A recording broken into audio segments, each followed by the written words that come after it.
At Sunday dinner, my dad announced, "Your brother's the only one who actually puts in any effort." Everyone at the table started clapping.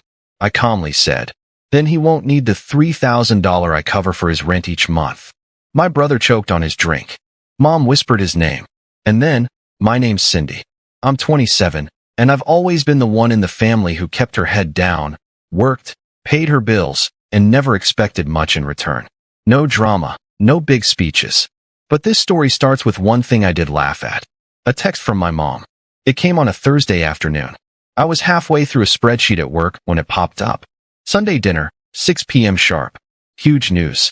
We're celebrating Kyle. I actually laughed out loud. Celebrate Kyle. I almost replied with, what did he finally remember to change the batteries in the smoke detector? I didn't send that. Instead, I replied, what for? Mom didn't answer. A few hours later, she followed up with, your dad invited everyone.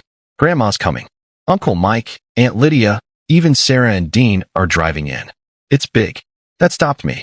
Everyone, for Kyle, my brother, who hasn't held a real job in over a year, who forgets to reply to texts unless he needs money, who I've been quietly supporting for 9 months because apparently I'm the only one who gets it. But Kyle, I didn't believe it, but I was curious.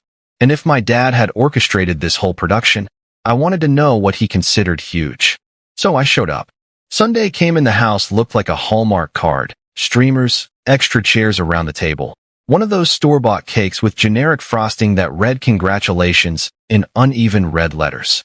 I walked in and immediately caught the scent of Mom's baked CD, which only comes out during holidays or when someone wins a custody battle. I asked her, what are we celebrating? She smiled and said, just wait until everyone's seated. That didn't feel normal. My family doesn't do suspense. We do leftovers, paper plates, and side comments. The table was full. People were laughing, sipping wine, complimenting Mom's cooking. Kyle showed up 15 minutes late, of course. Aviators on his head, holding his phone like he was waiting for an important call. He kissed Grandma on the cheek, called my aunt darling, and did the whole I'm so busy act he puts on when he wants attention. Then my dad stood up, glass in hand, big smile on his face. The room quieted. To Kyle, he said, the first one in the family to buy a car off the lot. A 2020 BMW full package paid for by his own hard work. The room erupted. Grandma clapped. Rachel gasped. Dean did that obnoxious whistle he does when someone gets a promotion. I sat there blinking. The car. That's the huge news. Kyle pulled out his phone and started showing pictures. Shiny silver leather interior dealership sign in the background. I asked, how do you pay for that? He shrugged. I've been grinding, saving, finally making some moves. I tilted my head. What moves? He dodged the question. And then my dad looked at me smiling and said the one sentence that hit like a punch to the face. Your brother's the only one who works hard around here. Laughter. Applause. I didn't even blink. I just said, then he won't need the $3,000 I cover for his rent each month. Silence. Kyle choked. Literally choked on his wine. Mom whispered his name. Then came the questions. First from my cousin Sarah. Wait, you pay his rent? And then from Uncle Mike. $3,000 a month? You serious? I didn't say another word. I just watched my brother's face drop. He tried to laugh it off, but nobody laughed with him. And that's when it all started unraveling. No one moved for a few seconds after I said it. You could almost hear the hum of the refrigerator from the kitchen. Kyle froze, staring down at his plate, pretending he didn't hear me.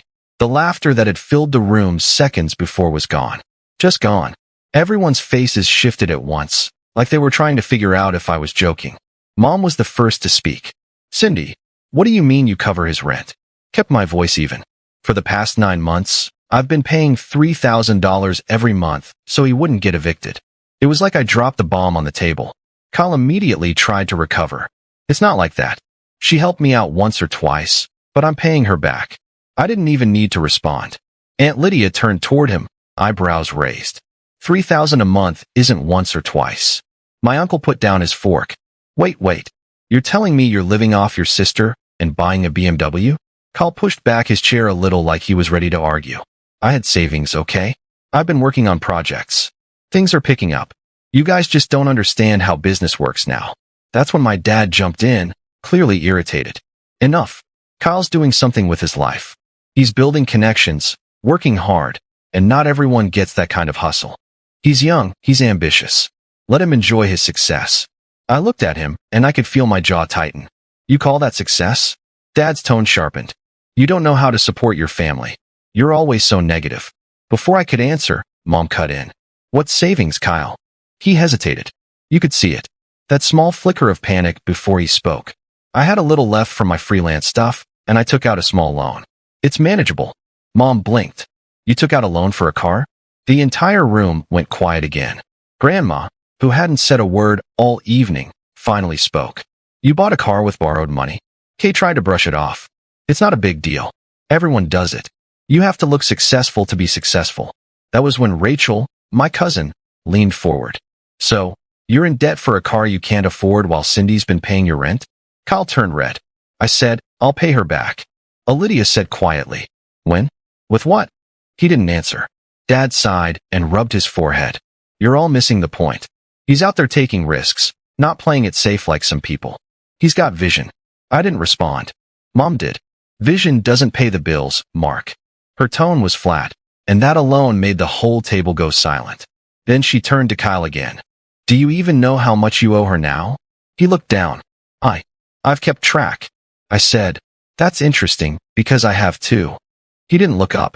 Sarah, my other cousin, suddenly remembered something. Didn't I offer you a job at my company a few months ago?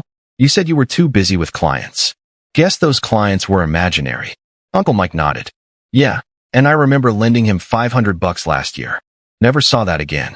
It started spreading around the table, one voice after another. Everyone had a story.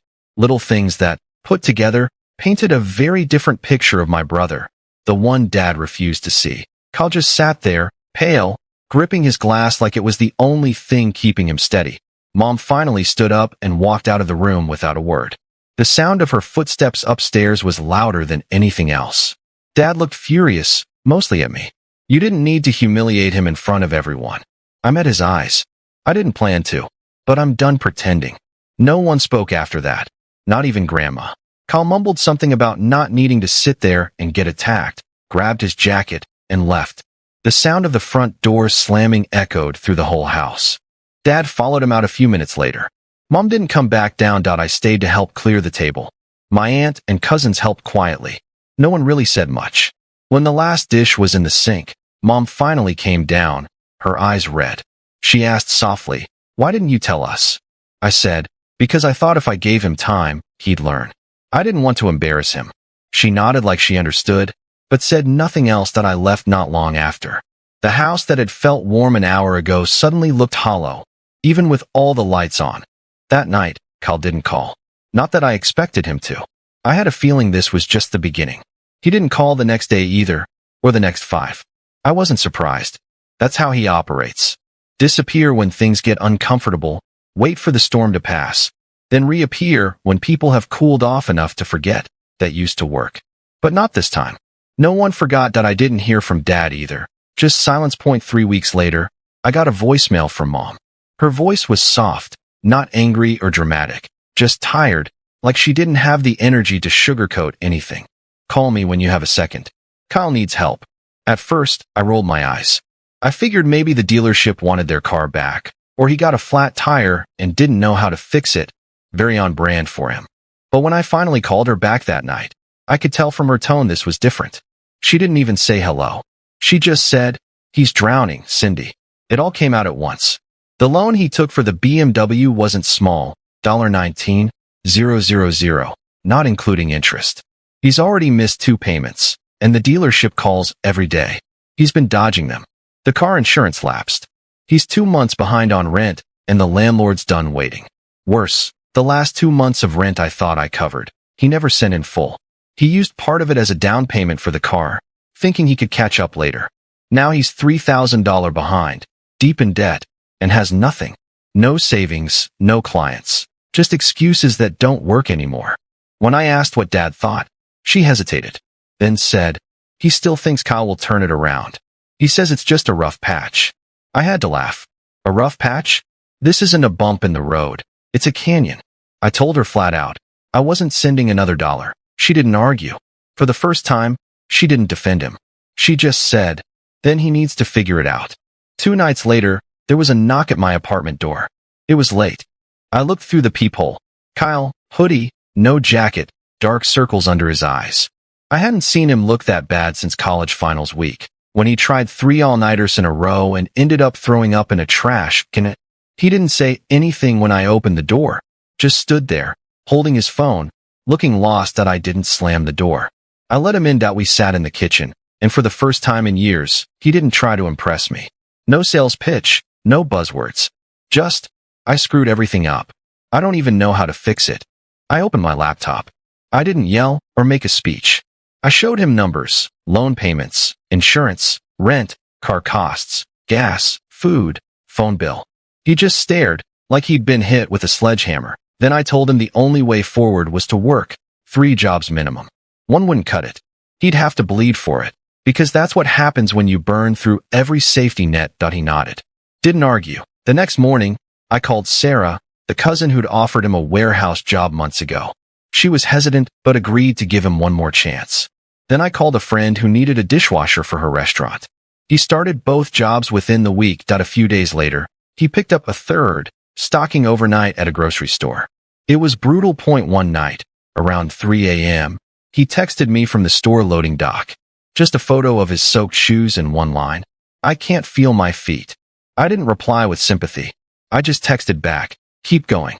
Meanwhile, Dad called me twice. I didn't answer the first time. When I finally did, Dad said I was being too hard on Kyle, that he wasn't built for labor, that he had a business brain. I told him maybe he should have bought a whiteboard instead of a BMW. He hung up, but I knew I was right. For the first time, Kyle was facing the cost of his choices without anyone catching him. Slowly, he changed, started packing lunches, waking up on time, stopped posing with cars that weren't his. He even kept a small notebook, tracking every dollar. He wasn't perfect, but he was trying, really trying. Around week 6, I noticed something off. No texts, no calls, no late-night complaints. After a few days of silence, Mom called, voice shaking. He collapsed at work. It happened during his overnight shift, dehydration, exhaustion, barely eating. When I saw him in that hospital bed, pale and hooked to and for, he gave me a weak smile. Didn't want to call. Figured you'd say I told you so. I just handed him a protein bar and said, eat. That night, Mom called a family meeting. Dad said Kyle had proven himself and we should build him back up. Maybe help refinance the loan, get him another car. Then Kyle spoke. I already sold the BMW. The room went silent. He said he'd cleared most of the debt, bought an old Corolla, and wasn't taking another dime. I'm paying everyone back, even if it takes a year. Dad said, you didn't have to. We would have helped. Kyle shook his head. That's the problem. You always did. Later, in the driveway, I asked, you really sold it? He nodded. Drove it off the lot like a king. Sold it back like a man. A week later, I saw a $2,000 deposit in my account. The note said, first repayment. More coming. It wasn't just the money. It was proof he'd finally grown up. That a month after his collapse, he was still working all 3 jobs, still pushing through. One morning, I saw a new group chat, family for real this time. Kyle's first message wasn't a selfie. It was a spreadsheet showing his income, expenses, and payments. Been tracking every cent for 7 weeks, he wrote. Don't know what I'm doing, but I'm learning. Later, he texted, signed up for a financial literacy workshop. No, I'm not being held at gunpoint. Anyone else want in? This from the same brother who once Venmo'd me $7 labeled Rontish. Mom was proud. Aunt Lydia joined in. Even Grandma hummed a voice note by mistake. AITA Sunday dinner. Kyle came early with groceries, helped Mom cook, and stayed off his phone.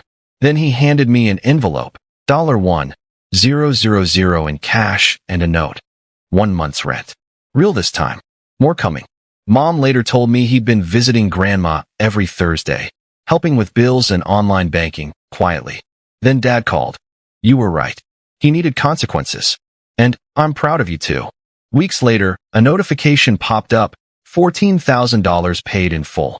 His message said, thanks for never giving up, even when you should have. That Saturday, he showed me his new small business, KJ Creative Design. He'd finished his training, signed a lease, and even gave Mom a $1,200 check. I used to think success meant looking like you had it all, he said. Now I know it's about keeping what you have. At dinner, Kyle stood and said, I want to thank my sister for letting me fall so I could climb out. Then to Dad. You said I was the only one who worked hard. You were wrong. It was her the whole time. Driving home, I realized he'd changed. Not because someone saved him, but because no one did. And I learned that stepping back isn't giving up. It's how people learn to stand.